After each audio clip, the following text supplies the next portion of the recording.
जय हिंद साथियों। SSC rankers के इस ऑनलाइन प्लेटफॉर्म पे आपका स्वागत है। आज एक नई वीडियो लेके आए हैं आपके लिए। और जो आज की जो जनरेशन है किस दिशा में जा रही है उसकी थोड़ी परिचर्चा यहाँ करने के लिए मौजूद है। जैसा कि आप देख रहे हैं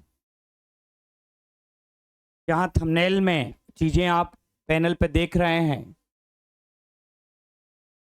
कि हम पढ़ाई के लिए कितने प्रतिबद्ध हैं। बहुत सारे बच्चे हैं गांव से आते हैं, शहर में रहते हैं, और जब गांव से आते हैं तो एक बड़ा सा सपना लेके आते हैं जिसको साकार करने के लिए वो यहाँ आते हैं और इस शहर की चकाचौंध में उनका वो सपना धुंधला सा होने लगता है, सपना दूर सा जाने लगता है। और जब वो कुछ दिनों बाद घर जाते हैं तो उस सपने की याद आती है और लौट के आते हैं तो उस सपने को साकार करने में फिर से लग जाते हैं और चकाचौंध में फिर से वो सपना धुंधला सा होने लगता है। क्या जो बच्चे तैयारी कर रहे हैं कभी का सपना साकार होता है? जय हिंद साथियों, मैं जीएस राजपूत आज एक बड़ी चर्चा करने वाला हूं स्टूडेंटों के लिए।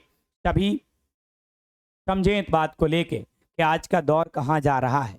जो 100% बच्चा तैयारी कर रहा है, क्या सफलता सभी को प्राप्त होती है? तो इसका आंसर है नहीं। क्यों नहीं होती है? क्या वो 20% या 15% स्टूडेंट होते हैं वो हमसे क्या अलग करते हैं?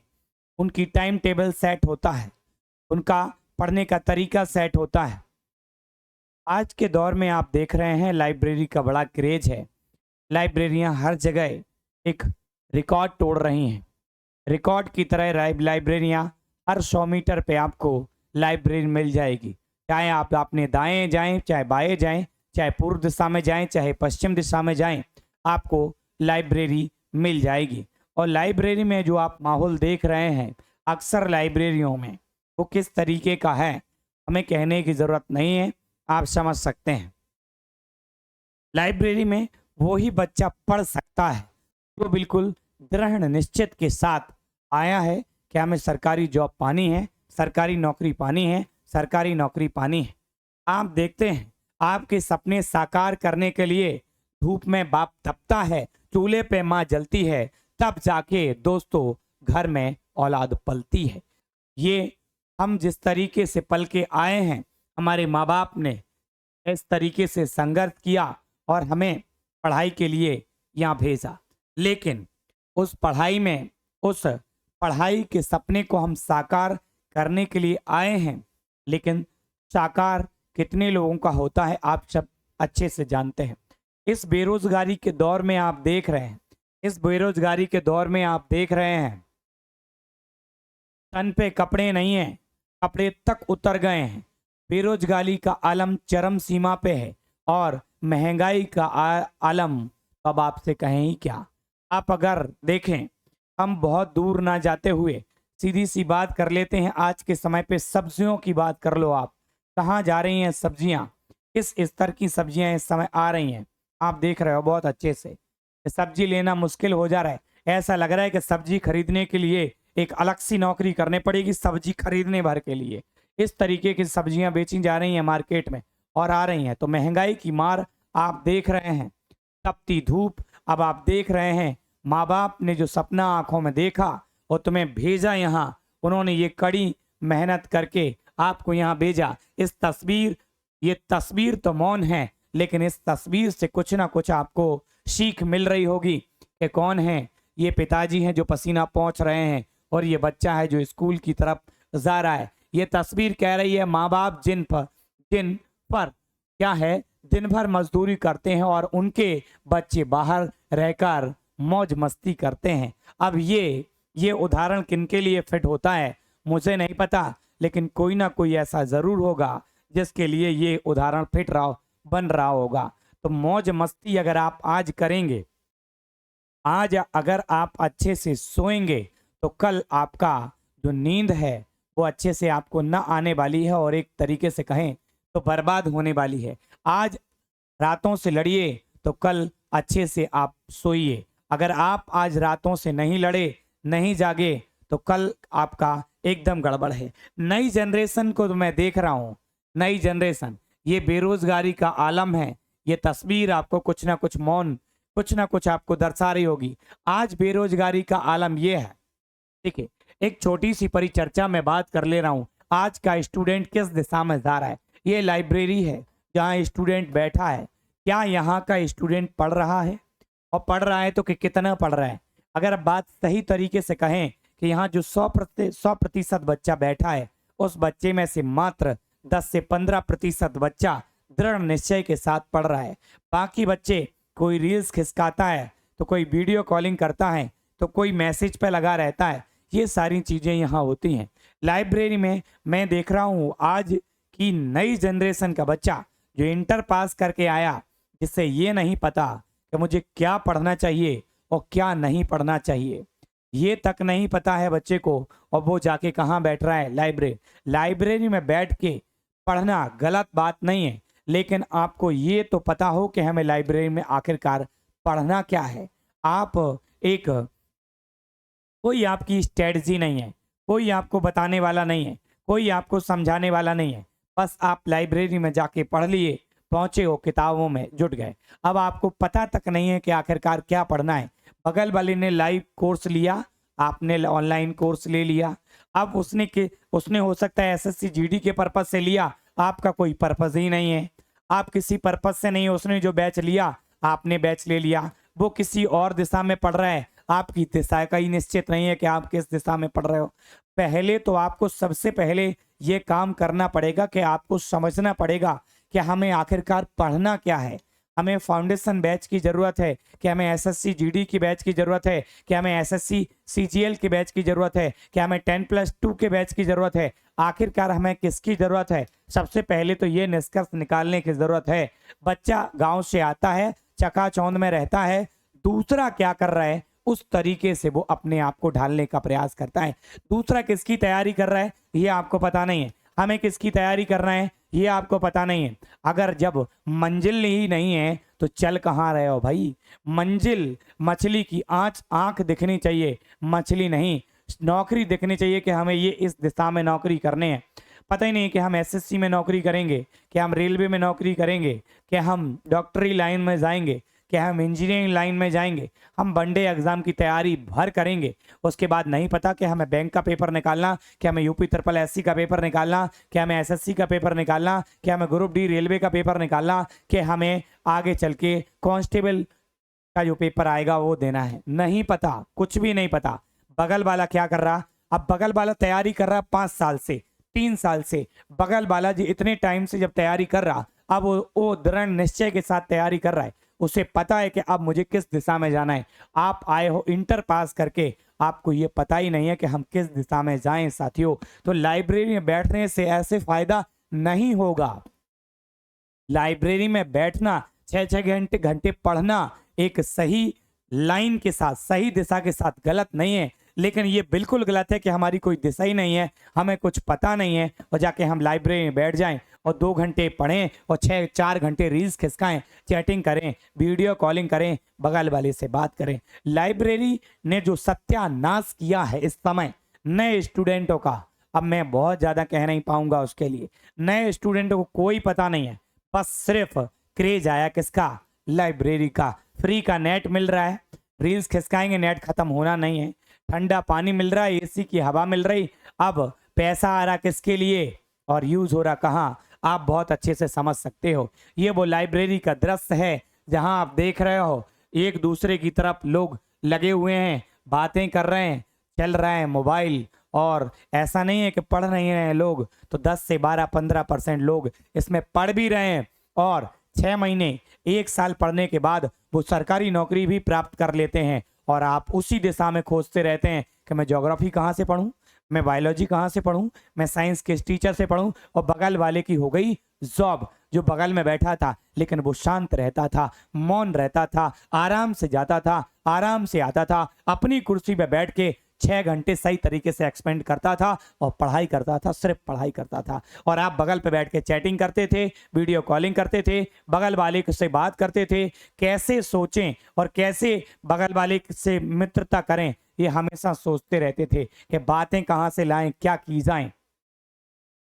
अभद्रता फैलाने के अलावा कुछ नहीं किया और बगल वाले ने जॉब प्राप्त कर ली।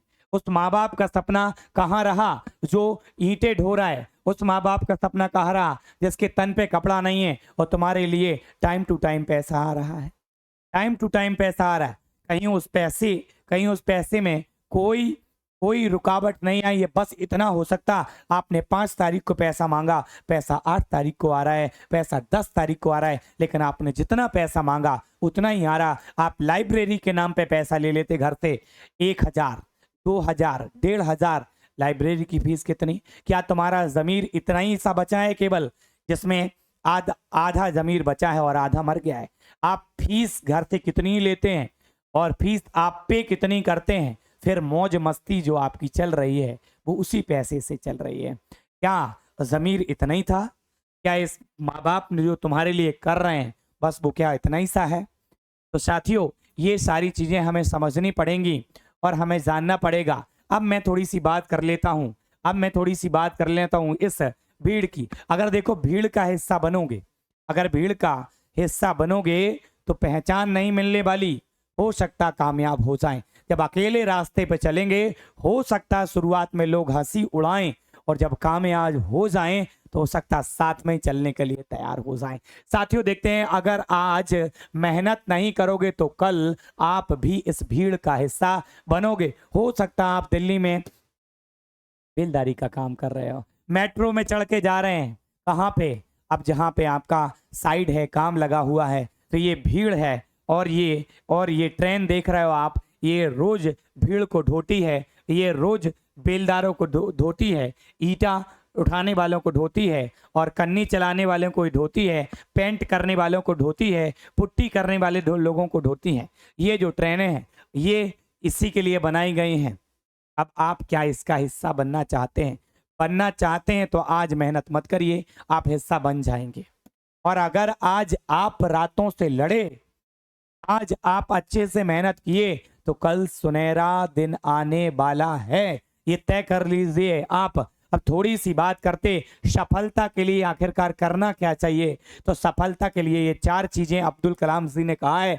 जिंदगी का लक्ष्य तय करो, लक्ष्य तय करो। लक्ष्य क्या है?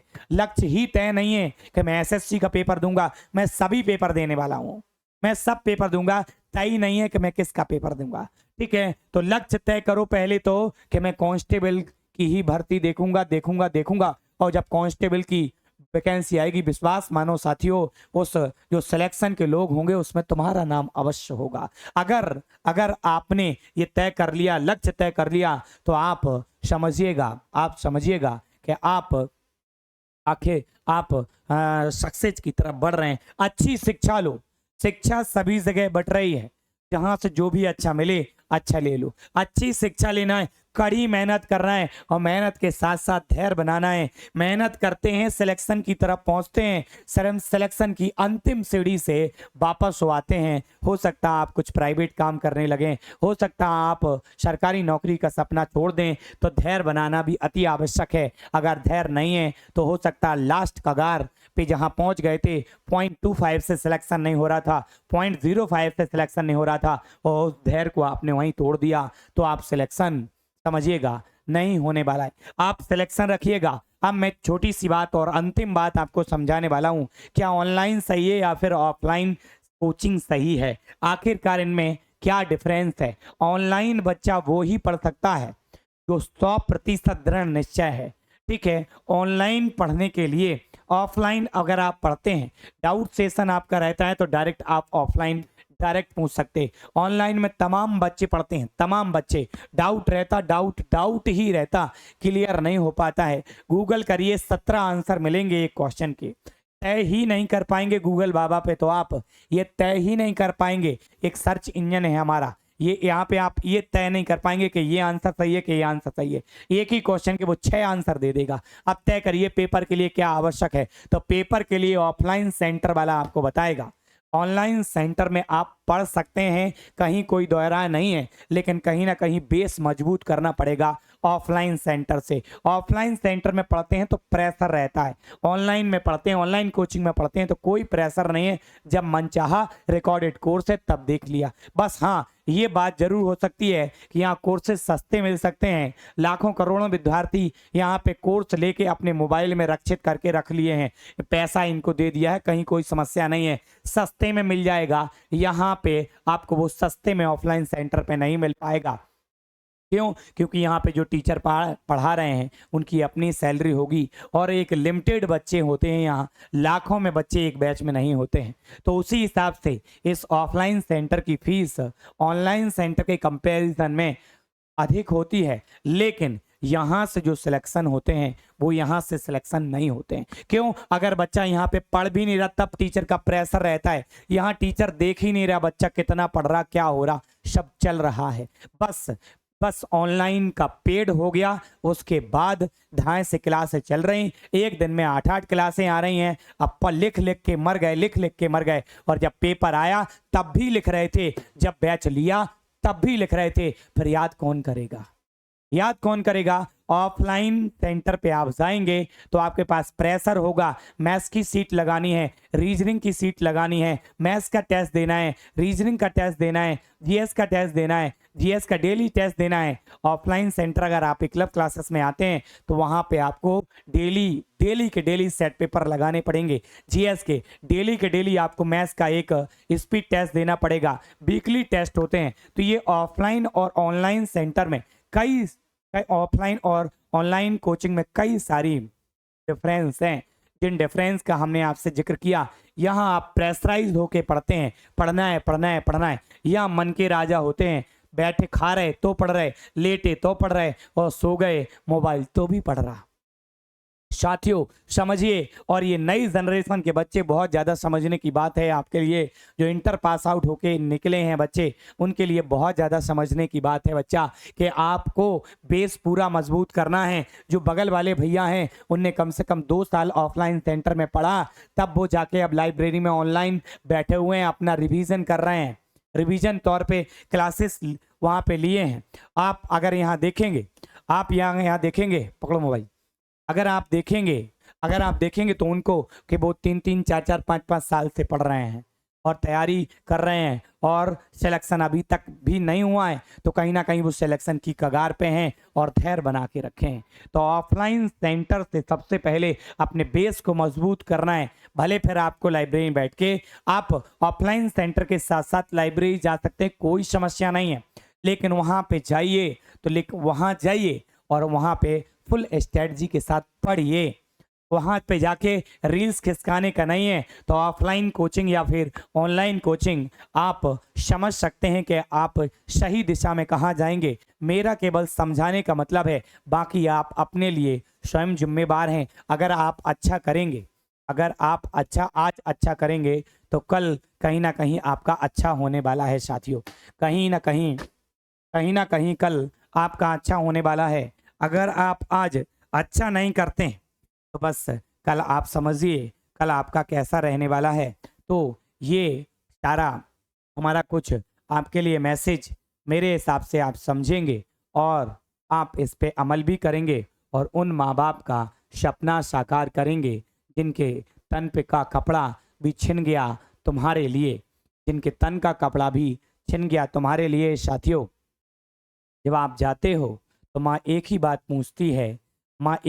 पूछती है जब आप घर जाते हो, बेटा नौकरी कब मिलने वाली है, नौकरी कब मिलने वाली है। और आप एक ही जवाब देते हो, पेपर दिया है, रिजल्ट आने वाला है, रिजल्ट आने वाला है। और ये रिजल्ट आते आते कितना समय व्यतीत हो जाता है ये तो उनको ही पता चलता है। तुम्हारी मौज मस्ती में दिन कितने स्पीड में निकल जाते हैं, आपको ये पता नहीं चलता है। जो आपको पैसा भेज रहा है उन्हीं को पता चलता है। ठीक है, तो चलिए साथियों, इसी के साथ विराम करते हैं। ठीक है, और जो व्यक्ति सफल होना चाहते हैं वो कहीं ना कहीं कोई मजबूरी को दिखा के, यार हमारे पास ये सुविधा नहीं है, हमारे पास ये सुविधा नहीं है, इनको कभी भी नहीं दिखाते हैं। समझ लीजिएगा, वो लोग जिनसे आप सीख रहे हैं, जब आपको लोग कॉपी करने लगे तो समझ जाना कि आप सक्सेस की तरफ बढ़ रहे हो। जिस व्यक्ति का लालच खत्म हो गया तो उस व्यक्ति की तरक्की भी खत्म हो गई।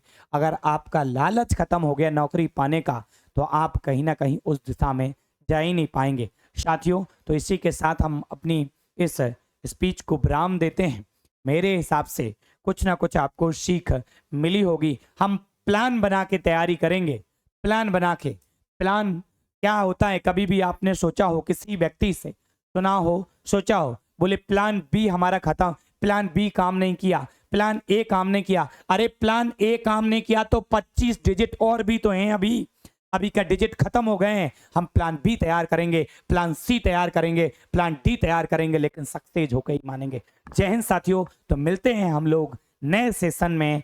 आशा करते हैं आपको कुछ सीख मिली होगी और उस माँ बाप का सपना साकार करने के लिए आप आज से ही जुड़ जाएंगे।